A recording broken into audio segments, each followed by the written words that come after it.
टक्कर है वो जबरदस्त है और रायजादा जी यहाँ से 1 लाख से ऊपर मतों से यहाँ से जो है वो लोकसभा में जाएंगे और उन्होंने कभी भी अपनी विधायक निधि जेब में नहीं डाली।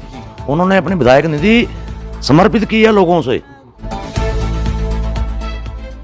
सर अभी क्या देखने को मिल रहा है इस बार? अभी 1 जून को मतदान होना है और सामने अनुराग ठाकुर जो कि 4 बार सांसद हैं और 5वीं बार फिर एक बार उनको टिकट मिला है। सामने कांग्रेस से सत्यपाल राजदा जी हैं। क्या लग रहा है इस बार जनता का रुझान किस तरफ देखने को मिल रहा है? देखिए, जो हमीरपुर संसदीय क्षेत्र का चुनाव है वो इस बार बहुत ही दिलचस्प चुनाव होगा।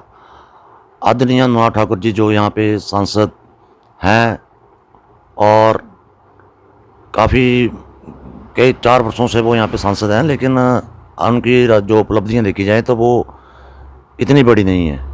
कारपोरेट जगत के वो मंत्री हैं, लेकिन देरा विधानसभा क्षेत्र हमीरपुर संसदीय क्षेत्र के अंतर्गत जितने भी विधानसभा क्षेत्र आते हैं उसमें अनुराग ठाकुर जी का कोई व्यक्तिगत योगदान बहुत कम देखा गया है। जहाँ तक ये है, भाजपा सिर्फ मोदी के सहारे ही है और मोदी की माला लेकर ये जो है वो अपना जो है वो डंका बजवाने के चक्कर में है। लेकिन देश और प्रदेश और हमीरपुर संसदीय क्षेत्र की जनता, जागरूक जनता जान चुकी है कि मोदी की कथनी और करनी में बहुत फ़र्क है। आज इंडी गठबंधन जो हिंदुस्तान में है उसकी तरफ लोगों की जो है वो निगाहें हैं और लोग देश में परिवर्तन का माहौल देख रहे हैं। भारतीय जनता पार्टी के पास राम मंदिर, वंदे मातरम, भारत माता की जय, इसके अलावा कोई मुद्दा नहीं है। जबकि कांग्रेस महंगाई, बेरोजगारी और ख़ास कर अग्निवीर जैसी जो युवाओं को भविष्यों के साथ खिलवाड़ कर रही योजना है, इसके लेकर बात कर रही है। जबकि भारतीय जनता पार्टी के नेता, चाहे वो प्रदेश स्तर के हों चाहे राष्ट्रीय स्तर के हों, उनके ऊपर मुंह के ऊपर जो है वो मुंह सिले हुए हैं, वो कुछ नहीं बोल रहे हैं। और प्रदेश और देश की जनता आज महंगाई और बेरोजगारी को मद्देनजर रखकर इंडी गठबंधन के प्रत्याशी और हमीरपुर संसदीय क्षेत्र में भाई सत्यपाल राजदा के पक्ष में मतदान करने के लिए तैयार बैठा है। सिर्फ 1 जून का इंतजार किया जा रहा है। सर अभी क्या टक्कर समझ में आ रही है? क्योंकि ये भी पूना से विधायक रहे हैं सत्यपाल राजदा जी, सामने सांसद, तो कैसी क्या टक्कर रहेगी?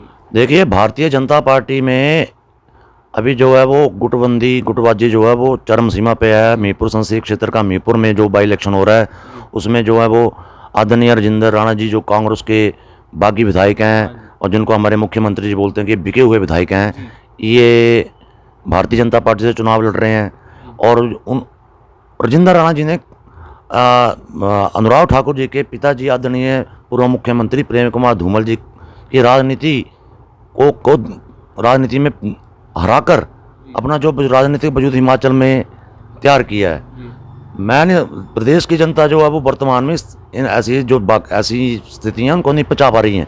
टक्कर है वो जबरदस्त है और रायजादा जी यहाँ से 1 लाख से ऊपर मतों से यहाँ से जो है वो लोकसभा में जाएंगे और यहाँ पे शर्त ये वो सांसद कांग्रेस के सांसद बनेंगे और इस क्षेत्र की आवाज उठाएंगे। रायजादा का व्यक्तित्व जो है वो बहुत बड़ा है। आपको मैं ध्यान में लाना चाहता हूँ, वो ऊना से विधायक रहे हैं 5 और उन्होंने कभी भी अपनी विधायक निधि जेब में नहीं डाली। उन्होंने अपनी विधायक निधि समर्पित की है लोगों से।